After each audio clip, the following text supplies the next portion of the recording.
ଏହି 15 ମିନିଟ୍ ତୁମ ଜୀବନର ସମାଜରେ ଛୋଟ ଲାଗିପାରେ, କିନ୍ତୁ ଯଦି ତୁମେ ଏହାକୁ ମନ ଦେଇ ଶୁଣ, ଏହି 15 ମିନିଟ୍ ତୁମ ଚିନ୍ତାଧାରାକୁ, ତୁମ ଦୃଷ୍ଟିକୋଣକୁ ଏବଂ ସାୟଦ ତୁମ ଜୀବନର ଦିଗକୁ ମଧ୍ୟ ବଦଳାଇ ଦେଇପାରେ।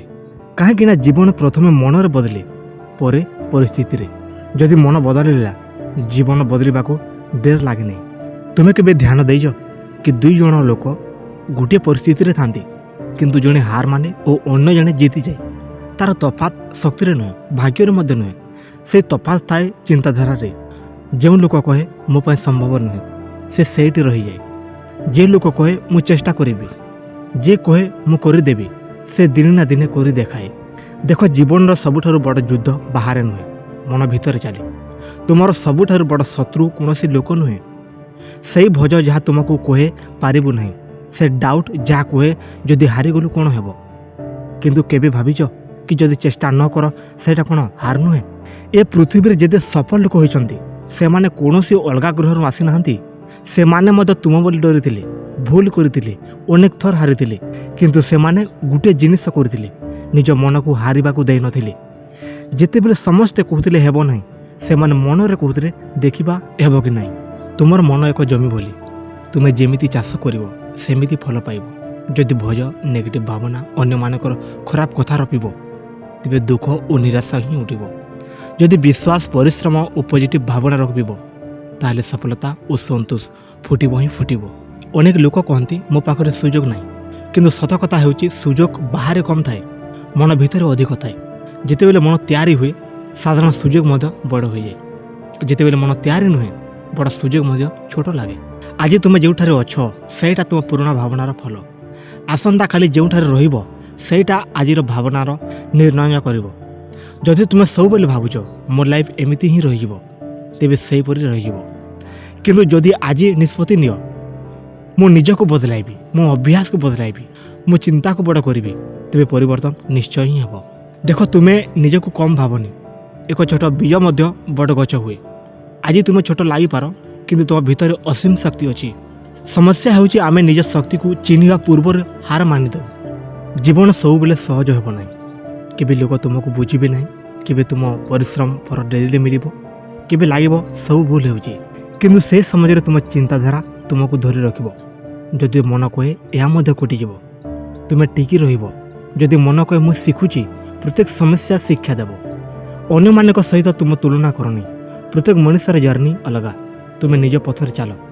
ଆଜି ତୁମ ଗତି ଧୀର ହୋଇପାରେ, କିନ୍ତୁ ଯଦି ତୁମେ ରୁହ ନାହିଁ, ଗୋଟେ ଦିନ ଦୂରକୁ ପହଞ୍ଚିବ।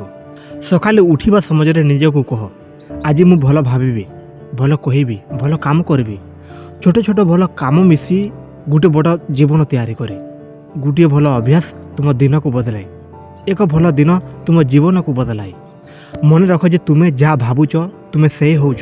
ଯଦି ସବୁବେଳେ କହ ମୁଁ ପାରିବି, ମନ ଉପାୟ ଖୋଜିବ। ଯଦି କହ ମୁଁ ପାରିବି ନାହିଁ, ମନ ହଜାର କାରଣ ଖୋଜିଦେବ।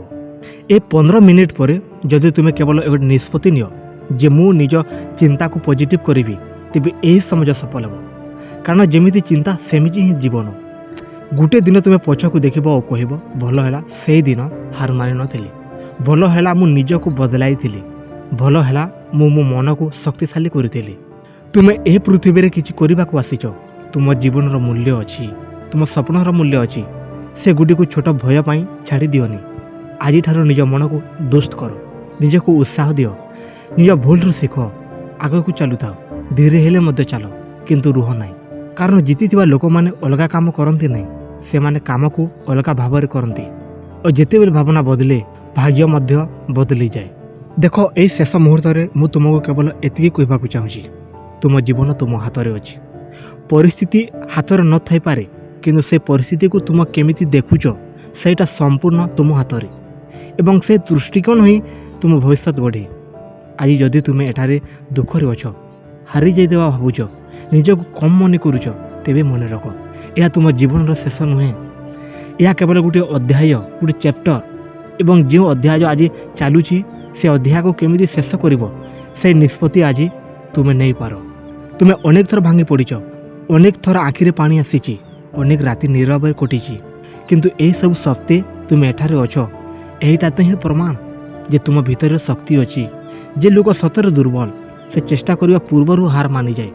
ତୁମେ ହାରି ନାହିଁ, ସେଥିପାଇଁ ତୁମେ ଏପର୍ଯ୍ୟନ୍ତ ଦୃଢ଼। ମନେ ରଖ, ଜୀବନ କେବେ ବି ସିଧା ରାସ୍ତା ନୁହେଁ।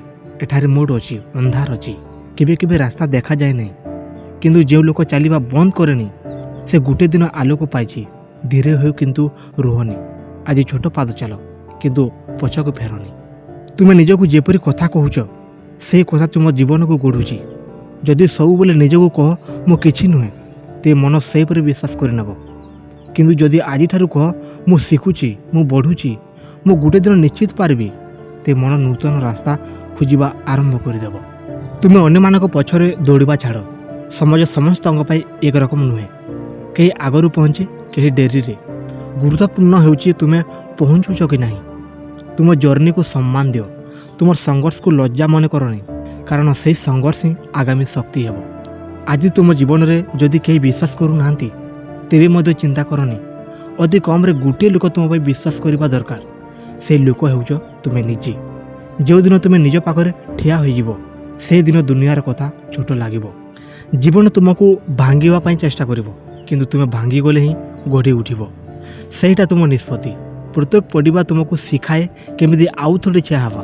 ପ୍ରତ୍ୟେକ ଆଘାତ ତୁମକୁ ଆଉ ମଜବୁତ କରେ। ଯଦି ତୁମେ ହାର ନ ମାନ, ଏ ଭିଡ଼ିଓ ଶେଷ ହେବ, ଏ ଶବ୍ଦ ଚୁପ୍ ହୋଇଯିବ। କିନ୍ତୁ ଯଦି ତୁମ ମନରେ ଏ ଭାବନା ରହିଯାଏ ମୁଁ ନିଜକୁ ବଦଳାଇ ପାରିବି, ତେବେ ଏ ସମୟ ସାର୍ଥକ ହେବ। ବଡ଼ ପରିବର୍ତ୍ତନ ସବୁବେଳେ ଛୋଟ ନିଷ୍ପତ୍ତିରୁ ଆରମ୍ଭ ହୁଏ। ଆଜି ରାତିରେ ଶୋଇବା ବେଳେ ଏତିକି ଭାବ, ଆଜି ମୁଁ ହାରେନି, ମୁଁ କେବଳ ଶିଖିଲି। ଆସନ୍ତାକାଲି ସକାଳେ ଉଠିବା ବେଳେ ଏତିକି କହ, ଆଜି ମୁଁ ଆଉ ଗୋଟେ ପାଦ ଆଗକୁ ଯିବି। ଏଭଳି ଛୋଟ ଛୋଟ ପଦକ୍ଷେପ ଗୋଟେ ଦିନ ତୁମକୁ ସେଠାକୁ ନେଇଯିବ ଯେଉଁଠାରେ ଆଜି ତୁମ ସ୍ୱପ୍ନ ଅଛି। ମନେ ରଖ, ତୁମ ଜୀବନର ମୂଲ୍ୟ କେହି ଅନ୍ୟ ନିର୍ଣ୍ଣୟ କରିପାରିବେ ନାହିଁ। ତୁମ ସ୍ୱପ୍ନ କେତେ ବଡ଼ ସେଇଟା କେହି ଅନ୍ୟଠାରୁ ପ୍ରମାଣ ଦରକାର ନାହିଁ। ତୁମେ ଯେତେ ଦୂର ଭାବିପାରିବ ସେତେ ଦୂର ଯିବାର ଶକ୍ତି ତୁମ ଭିତରେ ଅଛି। ଏବେ ଏହି ଶେଷ ଶବ୍ଦ ସହିତ ମୁଁ ତୁମକୁ ଏତିକି କହିବି, ଯାହା ମାନିବା ସହଜ କିନ୍ତୁ ଟିକି ରହିବା ସାହସ। ହାର ମାନିବା ସହଜ କିନ୍ତୁ ଟିକିକି ରହିବା ସାହସ। ତୁମେ ସେହି ସାହସ ଧର, ତୋ ମନକୁ ଶକ୍ତିଶାଳୀ କର, ତୁମ ଚିନ୍ତାକୁ ଉଚ୍ଚ କର ଏବଂ ନିଜ ଜୀବନକୁ ନିଜେ ଗଢ଼। କାରଣ ତୁମେ ସାଧାରଣ ନୁହେଁ, ତୁମେ ଦୁର୍ବଳ ନୁହେଁ, ତୁମେ ହାରିଥିବା ମଣିଷ ନୁହେଁ। ତୁମେ ଏପର୍ଯ୍ୟନ୍ତ ଚାଲୁଛ ଏବଂ ସେଇଟା ହିଁ ତୁମର ସବୁଠାରୁ ବଡ଼ ଜିତ୍।